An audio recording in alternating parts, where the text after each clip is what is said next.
Libro de Gálatas. Capítulo 1. Saludo. Pablo, apóstol, no de parte de hombres ni mediante hombre alguno, sino por medio de Jesucristo y de Dios el Padre, que le resucitó de entre los muertos, y todos los hermanos que están conmigo. A las iglesias de Galacia, gracia a vosotros y paz de parte de Dios nuestro Padre y del Señor Jesucristo, que se dio a sí mismo por nuestros pecados, para librarnos de este presente siglo malo, conforme a la voluntad de nuestro Dios y Padre, a quien sea la gloria por los siglos de los siglos. Amén. No hay otro evangelio. Me maravillo de que tan pronto hayáis abandonado al que os llamó por la gracia de Cristo para seguir un evangelio diferente, que en realidad no es otro evangelio, solo que hay algunos que os perturban y quieren pervertir el evangelio de Cristo. Pero si aún nosotros o un ángel del cielo os anunciara otro evangelio contrario al que os hemos anunciado, sea anatema. Como hemos dicho antes, también repito ahora, si alguno os anuncia un evangelio contrario al que recibisteis, sea anatema. ¿Por qué? ¿Busco ahora el favor de los hombres o el de Dios? ¿O me esfuerzo por agradar a los hombres? Si yo todavía estuviera tratando de agradar a los hombres, no sería siervo de Cristo. El evangelio predicado por Pablo. Pues quiero que sepáis, hermanos, que el evangelio que fue anunciado por mí no es según el hombre, pues ni lo recibí de hombre, ni me fue enseñado, sino que lo recibí por medio de una revelación de Jesucristo. Porque vosotros habéis oído acerca de mi antigua manera de vivir en el judaísmo, de cuán desmedidamente perseguía yo a la iglesia de Dios y trataba de destruirla, y cómo yo aventajaba en el judaísmo a muchos de mis compatriotas contemporáneos, mostrando mucho más celo por las tradiciones de mis antepasados.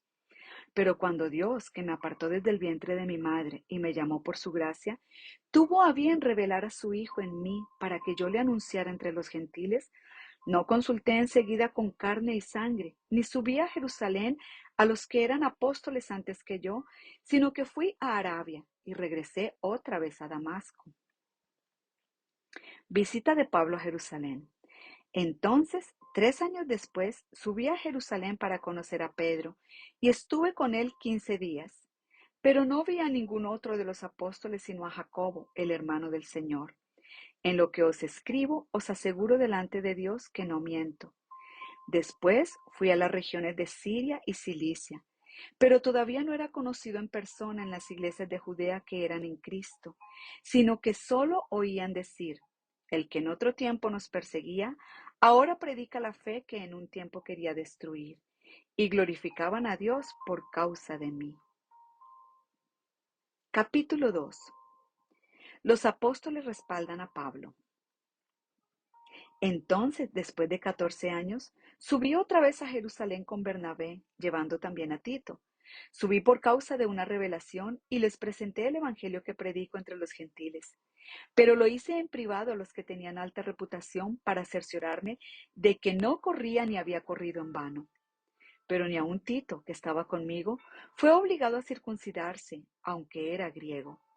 Y esto fue por causa de los falsos hermanos introducidos secretamente que se habían infiltrado para espiar la libertad que tenemos en Cristo Jesús, a fin de someternos a esclavitud, a los cuales ni por un momento cedimos para no someternos, a fin de que la verdad del Evangelio permanezca con vosotros. Y de aquellos que tenían reputación de ser algo, lo que eran, nada me importa. Dios no hace acepción de personas. Pues bien, los que tenían reputación nada me enseñaron, sino al contrario, al ver que se me había encomendado el Evangelio a los de la incircuncisión, así como Pedro lo había sido a los de la circuncisión, porque aquel que obró eficazmente para con Pedro en su apostolado a los de la circuncisión, también obró eficazmente para conmigo en mi apostolado a los gentiles. Y al reconocer la gracia que se me había dado, Jacobo, Pedro y Juan, que eran considerados como columnas, nos dieron a mí y a Bernabé la diestra de compañerismo para que nosotros fuéramos a los gentiles y ellos a los de la circuncisión. Solo nos pidieron que nos acordáramos de los pobres, lo mismo que yo estaba también deseoso de hacer. Judíos y gentiles justificados por la fe. Pero cuando Pedro vino a Antioquía, me opuse a él cara a cara porque era de condenar. Porque antes de venir algunos de parte de Jacobo, él comía con los gentiles, pero cuando vinieron empezó a retraerse y apartarse porque temía a los de la circuncisión. Y el resto de los judíos se le unió en su hipocresía, de tal manera que aún Bernabé fue arrastrado por la hipocresía de ellos. Pero cuando vi que no andaban con rectitud en cuanto a la verdad del Evangelio, dije a Pedro delante de todos: si tú, siendo judío, vives como los gentiles y no como los judíos, ¿por qué obligas a los gentiles a vivir como judíos?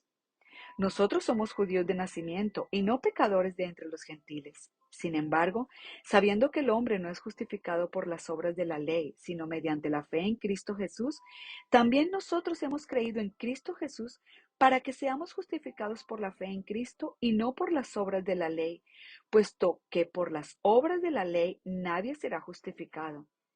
Pero si buscando ser justificados en Cristo, también nosotros hemos sido hallados pecadores. ¿Es Cristo entonces ministro de pecado? De ningún modo, porque si yo reedifico lo que en otro tiempo destruí, yo mismo resulto transgresor. Pues mediante la ley, yo morí a la ley a fin de vivir para Dios. Con Cristo he sido crucificado, y ya no soy yo el que vive, sino que Cristo vive en mí. Y la vida que ahora vivo en la carne, la vivo por fe en el Hijo de Dios, el cual me amó y se entregó a sí mismo por mí. No hago nula la gracia de Dios, porque si la justicia viene por medio de la ley, entonces Cristo murió en vano.